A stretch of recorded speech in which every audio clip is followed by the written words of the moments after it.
Sebuah rekaman ramai beredar di media sosial Telegram pada Senin 29 Januari 2024. Dalam rekaman tersebut memperlihatkan situasi menegangkan dari posisi angkatan bersenjata Rusia.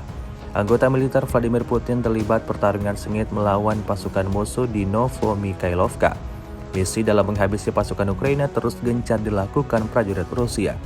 Rentetan tembakan tak berhenti dilayangkan tentara Rusia dari benteng pertahanannya. Tampak para prajurit berpencar dan secara bergantian melepaskan peluru mematikannya, seperti yang terlihat dalam rekaman. Hingga video ini beredar, tidak diketahui pasti ada berapa jumlah korban jiwa dalam peristiwa ini. Video ini viral dan dibanjiri beragam komentar dari warganet.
Download Tribun X sekarang, menghadirkan lokal menjadi Indonesia.